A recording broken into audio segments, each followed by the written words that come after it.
The description of this fan art sums up everything great about it. I don't know, seeing Scar as a good father had always been interesting to me. I know Scar is one of the most evil Disney villains, but each time I see a story like this, it warms my heart. I know some Disney fans don't like how every villain should be tragic now, but I personally welcome it because I know it won't excuse their questionable actions. I just like tragic stories, which is different from depressing ones. Scar as a pure evil character works in the original movie, but when you want to do more with him, it becomes tricky to keep him evil without making the story depressing. But when you give him a few redeeming qualities, then it makes him more complex, and as a result I can enjoy the story even when he does some nasty stuff. Scar had some daddy issues, and you can do two things with that.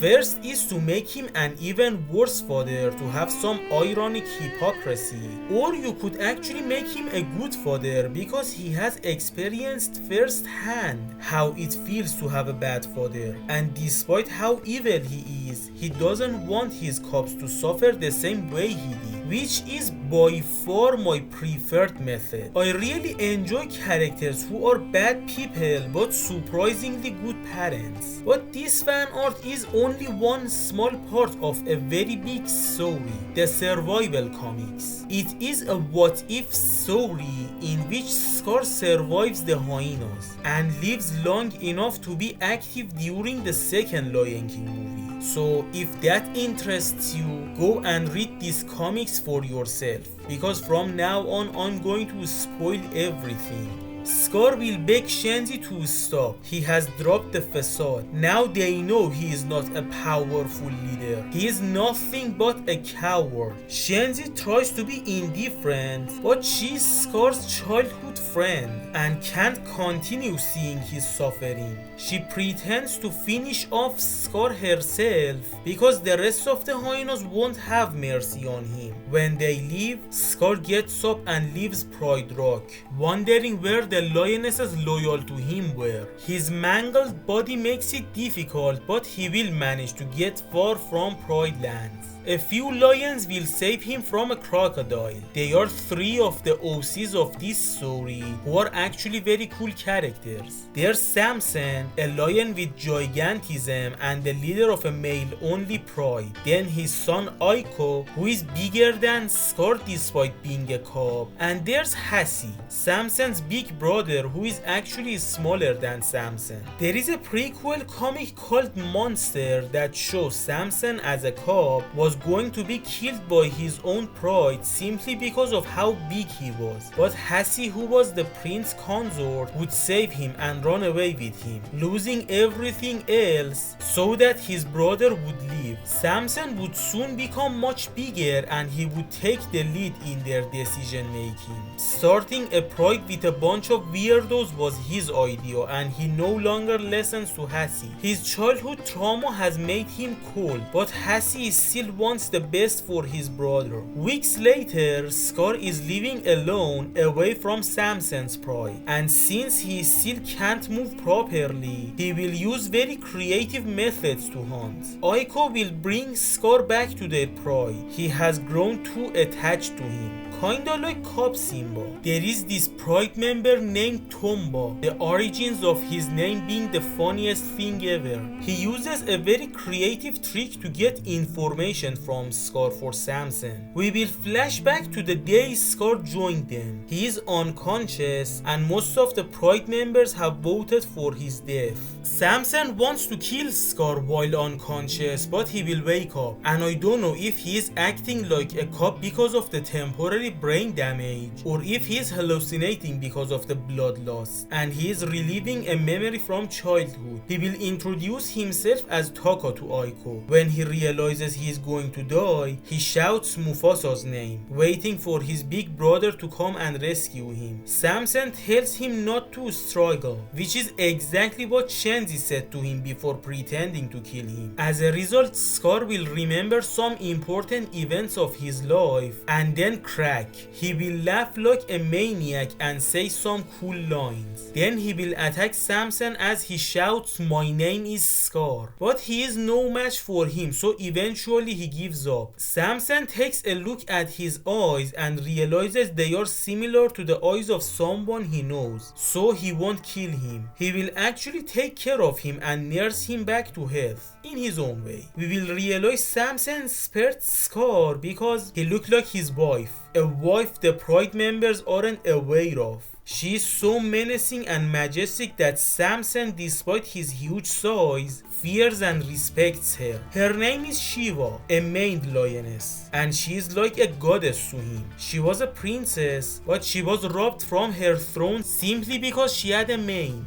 Hassie will see Scar in between consciousness and unconsciousness, and in that state, Scar mistakes Hassie for Mufasa, and he will say some stuff that gets Hassie hooked. Scar had a sad life. Hassie wonders how his dynamic with this Mufasa guy was. Shiva will discuss people's unfair judging with Samson. People calling Samson a monster because he is big, Scar's parents naming him rubbish because he is small, and people looking at her with disgust because she has a mane. Samson will call Hassie useless, which infuriates Shiva. She knows Hassie sacrificed everything for him, so he has no right calling his brother that. Shiva has another son who is half leopard. She had 3 cubs before him and they all died very young. She still hasn't found the courage to bury them. Aiko had ran to his mother because he didn't want his father to kill Scar, but Samson will bring him back to show he didn't kill Scar. This is the end of the main comics so far, but there are other comics and arts. For example, the monster comic that I mentioned before. Then there's the comic called Dream that shows a dream Scar had during his time in Samson's pride. He sees 3 paths.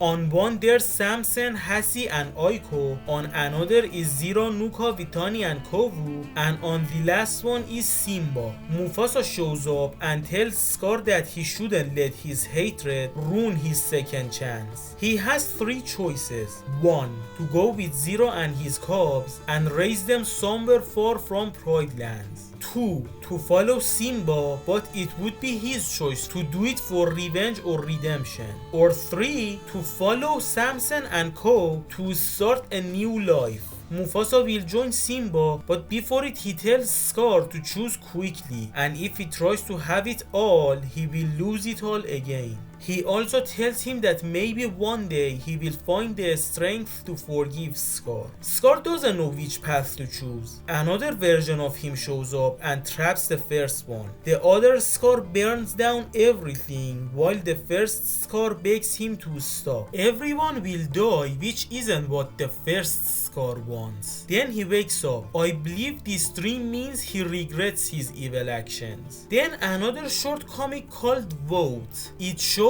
a lion named Mtanga who is very similar to Mufasa. In another comic called Not Alone, we see that he is an amnesiac Mufasa. When he died, a magic antelope showed up and brought his spirit back to his body. We still don't know how he joined Samson. Scar will later see him and get horrified, but will later just assume he just looks like Mufasa. This whole amnesiac Mufasa thing is an alternate universe to the survival alternate universe, but may later be integrated into it, and I hope it happens. I know it won't make sense, but come on, it's a fan fiction. They exist to have stuff we could never see in official stuff. Yeah, I would never want Mufasa to survive in the original movie because it would undo its greatness. But here, hell yeah, let's go full on fantasy mode. Let's just have fun with a happily ever after that comes out of nowhere. We could say the moment Ghost of Mufasa was talking to Simba or Scar was when he was asleep and not dead. Some say there is a connection between being asleep and being dead. They believe when we sleep, our souls leave our bodies, and through that theory we could say that Mufasa has a amnesia because of his physical damage, but when he is asleep, there is only his soul that unlike his body isn't damaged, so he won't have amnesia when he is asleep. And considering how good of a guy he is, he could find a way to talk to his family when they need him. Scar will live as a nomad for a while until one day he randomly finds his family and will start his good daddy arc. There is this comic called first father son moment, which is beautiful. It is later in the survival series that Scar is living with his family. Zira tells Nuka to take care of his siblings and not to wake up Scar. Scar will wake up on his own and approach his cubs. Nuka is scared at first. He calls him sir because he isn't sure if he is allowed to call him father. He fears that Scar is going to harm him, but Scar will grab Peanuttie and ask Nuka why only Kovu is clean among them. Nuka says because Zira only pays attention to Kovu. Scar says no cup of his should be dirty and starts giving Peanuttie a bath, which shocks all three of his cubs. He asks Nuka why Zira only pays attention to Kovu. Nuka says because only he is the chosen one. Then he says, not that you care either. That's when Scar grabs him. Nuka is again afraid, but to his shock he shows compassion for him. Scar says if Zira won't make time for their cubs, then he will, and starts giving Nuka a bath. Nuka, probably for the first time in his life, is happy. Zira comes furious, shouting at Nuka. Scar tells her that he came to the cubs himself, willingly spending time with their cubs because he got lonely without her. He says this while pushing Nuka aside. The trick instantly works. Zira goes to the cave, waiting for Scar. Nuka isn't happy, thinking Scar actually meant what he said to Zira. Scar calls Nuka and with his body language tells him that Zira is crazy, then tells him to keep an eye on his siblings. Nuka says, okay, father. This simple act wipes out Nuka's hatred for his siblings, and from now on he will be a good brother. Now that he knows his father, unlike his mother, loves him for real, he will stop acting toxic. This is the start of Scar's genuine love for his cubs and his possible hatred for his wife, for making his cubs suffering the same way he did. In his eyes, his father hated him for no reason. So when he sees his wife is acting like his father, he starts caring for all his cubs because he knows how terrible it feels. In another short comic, Zira is telling a bedtime story, but it's Zira we are talking about. She tells the story of a lion tearing apart another one. She says the lion of war slashed his enemy's belly. Kovu will look at the scar on Scar's belly and gets anxious. A female cub will take advantage of it and tell Kovu that she bet when his belly got slashed, his guts popped out, which horrifies Kovu, so he cries, Nuka giving a death glare to the female cub because of it. Scar tells Zira why she is traumatizing the cubs. Kovu jumps on Scar and hugs him, not wanting his father to pop open. Scar tells him that it won't happen. Then he tells the lionesses they should have a talk about age-appropriate bedtime stories, while comforting Kovu. Now there is another alternate universe to this alternate universe, in which Scar meets Samson when they are teenagers. It is called Different Path. In it we see Scar/Taka as a very happy and loving cub, but his father's neglect slowly turns him into a lazy and moody teenager. The first 2 pages of it already broke my heart. I mean, look how innocent he used to be. How could you neglect a kid like that? Now Mufasa finds Scar annoying.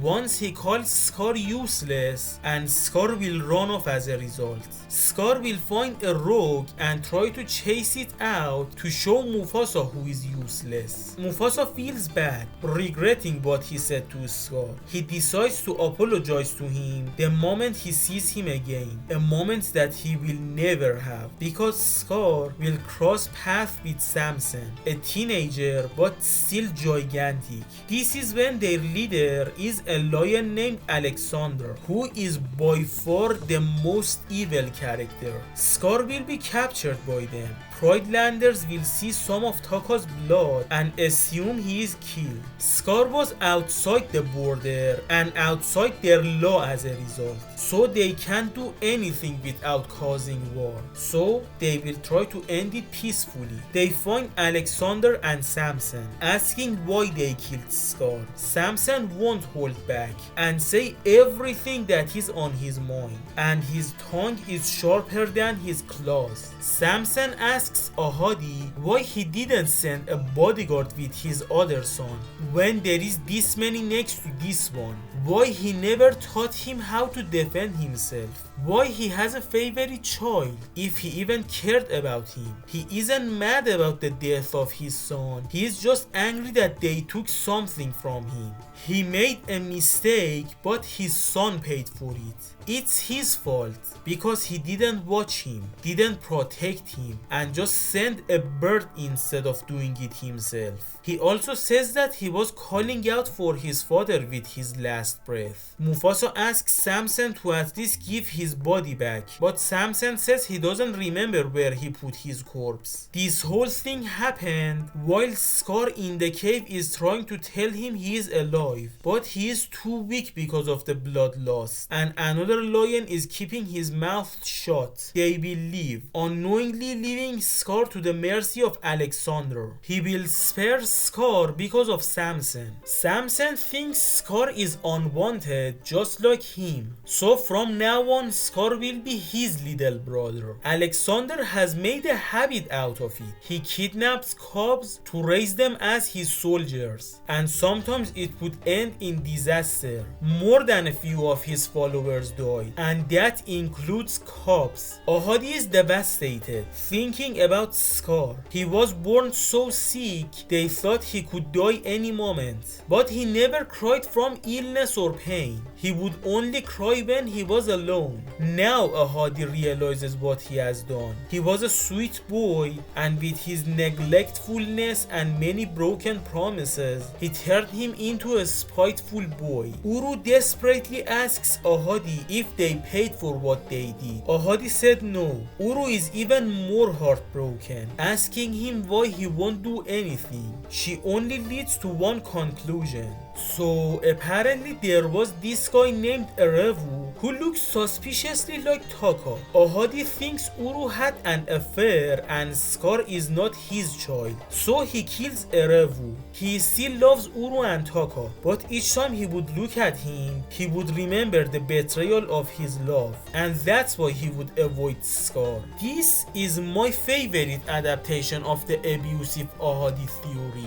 It is a cliche in this fanbase to turn Ahadi, who in the official book actually loved Taka, into a monster who doesn't even care about Scar. But here the writer managed to do something special. In most stories, either Scar is born evil or he is evil because Ahadi was a monster. But here, Ahadi neglected Scar because of a broken heart. He genuinely loves Scar, but the thoughts of his wife betraying him would torture him every single day. It's Ahadi's fault that Taka became Scar, but despite that, I can't bring myself to hate Ahadi, because here he is a complex character. He hurt his son because he himself was hurt. He didn't intend to, but he ruined the life of Scar anyway. I have to say this version of Ahadi is my favorite. Both the official characters and the OCs are amazing in this series. Also, we are not sure if Uru really did have an affair, because Eruvu kinda looks like a male version of Uru. So maybe Scar really was Ahadi's son and he only took after his mom. If we consider that we don't have any unreliable narrator here, you can see this panel and take Ahadi's side. But Uru is the devastated here. I just don't think in this situation she would care about her own reputation. I just don't believe Uru would still choose to lie in order to save her honor when she thinks her son is dead. There is a chance that Ahadi is an unreliable narrator, and this panel is just what he thinks has happened. Maybe Uru is just friendly to everyone, or maybe they both lie to some extent. For example, maybe Uru really loved Erovu, but maybe they just kissed but never mated. In that case, Uru would have betrayed Ahadi, but Toko would still be Ahadi's son. But you know what? I prefer to have Scar as Ahadi's son simply for the irony of it. Kinda like an ancient Greek tragedy. We would have the betrothal comic in which Uru did in fact have an affair, but Ahadi still took care of Toko as if he is his own son. And we could have this story in which Toko really is Ahadi's son, but Ahadi acts as if he isn't. Tell me it wouldn't make a great story. But even if Scar really is Erovu's son, it's still no excuse because Uru made a mistake, and Uru should pay for it, not Scar. Scar finds the opportunity to run away, but he hesitates. As one of the commenters would point out, with a few modifications, Scar would have a better life here than in Pride Lands. Mufasa tells Serafina that Scar had a crush on him. Serafina says he actually did tell her recently, but she loved someone else. That's why Scar was extra grumpy that day. Mufasa thought Serafina loved him back because they were always together, but turns out it was because Serafina took pity on Taka.